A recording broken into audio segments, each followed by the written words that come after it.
խորվա խորհրդապսեր խոսքը լսենք, եթե կա արդեն այդ խորհուրդը, քանի որ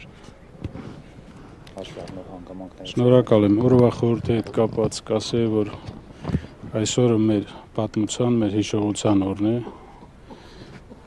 եւ մենք մեր հարգանքի տուրքն ենք մատուցել այդ նպատակի համար, վեհ նպատակի համար, իրենց կյանքը զոհաբերած մեր բոլոր հերոսների համար։ Ցավոք մենք այսօր նշում ենք այս տոնը Հայաստանի Հանրապետության տարածքում, սակայն տեղյակ եք, որ սա մշտապես եղել է եռատոն, մեծ հայրենական պատերազմում տարած հաղթանակի հետ կապված, Շուշի ազատագրման հետ կապված եւ Արցախի Հանրապետության պաշտպանության բանակի ստեղծման հետ կապված։ Մենք ստիպված ենք նաեւ այս օրակարգով առաջնորդվել եւ մեր պարտքն է մեր հարգանքի տուրքը մատուցել մեր հերոսներին։ Պարոն Շահրամանյան, ես անդրադառնալ ձեր արձագանքը Նիկոլ Փաշինյանի վերջին հայտարարությունների հետ կապված, մասնավորապես երեք ասել է Ղարաբաղը մերը չի էլ եղել, մինչդեռ մենք հիշում ենք, որ նա եկել էր Ստեփանակերտ եւ հայտարարում էր Արցախը Հայաստանն է եւ վերջ։ Այս երկու տարիների տարբերությամբ հայտարարությունների ձեր դիտարկումներն ինչպիսին են։ Եթե մարդիկ համարում են, որ Արցախը իրենց չէր, երևի ինչ-որ ճշմարտություն դրա մեջ կա, որտեվ մենք էլ ենք համարում, որ այս պահվածքով, որ ցուցաբերում է գործող իշխանությունը, իհարկե Արցախը իրենցը չէր։ Եվ ես միայն այդպիսի հայտարարություններ չեմ լսում, տարբեր հայտարարություններ կան, որոնք շատ մեծ ցավով են ընդունվում մեր կողմից, մեր ժողովրդի կողմից։ Նիկոլ Փաշինյանը հայտարարում է, որ իրենք շատ արդյունավետ իշխանություն են եւ դուրս են բերել Հայաստանը այն ճիրաններից, որում հայտնվել է Արցախի շարժման արդյունքները։ Ես ուզում եմ հասկանալ, թե ինչ է նշանակում արդյունավետ իշխանություն։ Արդյունավետ լինելու համար իշխանությունը պետք է ունենա ծրագիր, պետք է ունենա այդ ծրագիրը իրագործողներ եւ երևի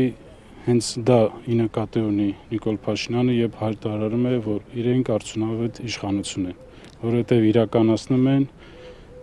այդպիսի ծրագիր առանց շեղվելու։ Պարոն Շահրամանյան, Փաշինյանը հաճախ ասում է փախածներով չփորձեք ինձ մեղադրել, վերջին դեպքն էլ մետրոյում արցախցի կնոջ, հետո երբ որ լրագրողները նրան հարցնում են, ասում է ես ղեկավարությանը նկատի ունեմ։ Այդ մեղադրանքներին ինչպես կպատասխանեք։ Ես առիթ եմ ունեցել հենց այդտեղ լրագրողների հետ հանդիպման անդրադառնալ դրանից ավելացնելու բան չունեմ։ Ես անվանել եմ դրանք զառանցանքներ։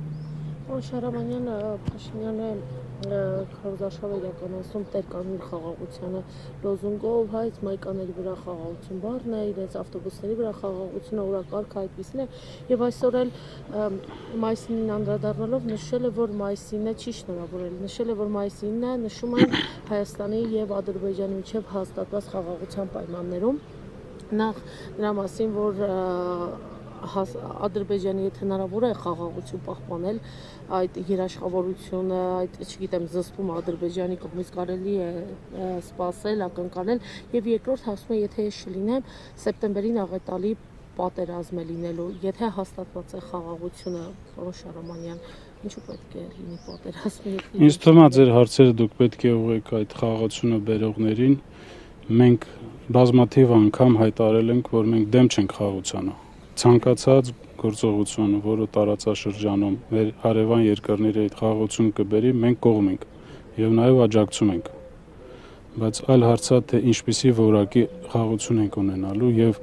ինչ գնով, ինչի հաշվին եւ եթե մենք լինելու ենք նվաստացած վիճակում այդ խաղաղության ընթացքում, սա եւս ընտրության հարց է, որը առաջիկա ինձ թվում է ընտրություններում այդ ընտրողները, ովքեր իրավունք ունեն ընտրել,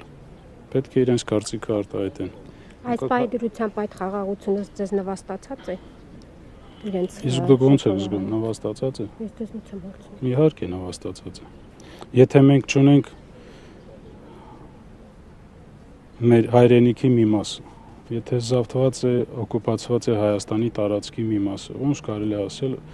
որ դա արժանապատիվ խաղաղություն է, երբ որ Ադրբեջանի բանտերում ունենք գերիներ, ունենք հարյուրավոր անհայտ կորածներ, որոնց ճակատագիրը մինչև հիմա պարզ չի։